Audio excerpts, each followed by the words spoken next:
All right, I see a lot of guys talking about how do you solder all your connectors and everything out there on the internet. I buy batteries, and I don't care what comes on them. I mean, this one came with a Dean's connector, but in the hobby shop at the time, this was what I wanted it to be.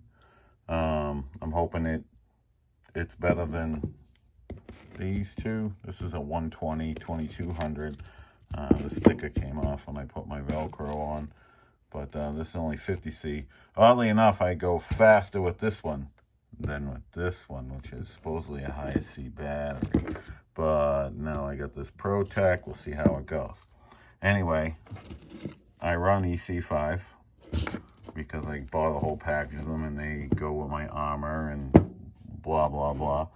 But here's my EC5 connector. I already threw a little bit of solder in there to get it going. So we'll see if I can get this to go one-handed here. So what I do is I heat it up. See, it start to melt a little bit. And then as I do that, I add some more in. Okay, so you can see there's a good amount in there. All right, it's still hot. Throw a little more. Yeah, let's see. Now there's a good amount in that cup. Okay. So I already prepped the wires to this battery. I want to put the EC5 on. I find the best luck with these ones putting them through from the front to the back. You can't push them from the front on, so you have to put this connector on, which obviously brings my fully charged battery terminals very close together. So we'll only be doing the demonstration on this one wire exposed because you want to cover that up. You don't obviously want them touching. Bad news. All right, so there are some people that say, oh, well, you have to heat this wire. I disagree. So what I do is I take it, I put it in a little bit of flux. Hold on, I can't do that on camera. All right, there we go. Now it's got some flux on it. All right, maybe a little much. But anyway, flux that wire. Now what I do, see if I can get this on film, is I heat that bad Larry. Now, gotta be careful because this is pine and supposedly goes on fire quick, but oddly enough, I get this up pretty good. And then I just stick it in there and I hold it. And hold it. And hold it. This wire is getting hot, by the way, so I know that the solder is fluxed up into the wire.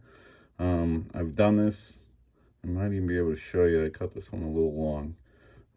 That it has definitely, with the heat in there, the flux has moved into the wire. So this is a solid way to do it. As you can see from this block of wood, I've been doing this a while this way. It's a lot quicker and a lot better than using a soldering iron, especially when you get into bigger connectors. I'm going to be soldering up my limitless stuff soon, and I'll be doing that the same way, hopefully. But those metal parts are part of the connector. We'll see how that goes. I can obviously do this separate out of the container, and there you go.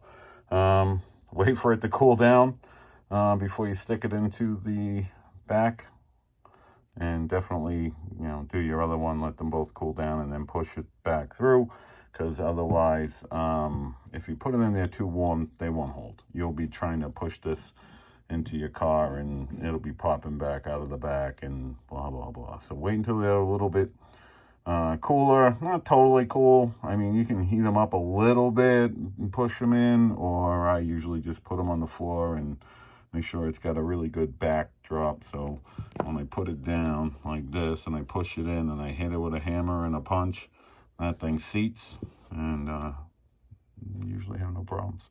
So stop using metal holders to hold these, because that just sucks the heat away, and you know, one of these little torches, it'll save you hours when you solder, and especially bigger connectors, stuff like this.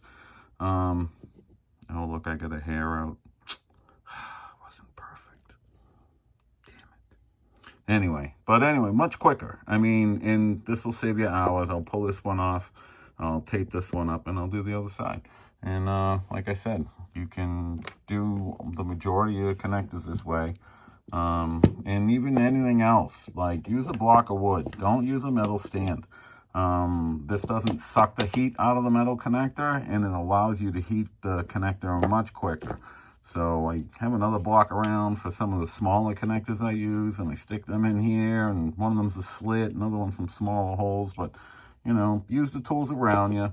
You saw me just heat this thing up. Yeah, it chars a little bit, and you know, I got a bottle of water in case it flares up on me, but usually just blowing on it or, you know, tapping it out works just fine.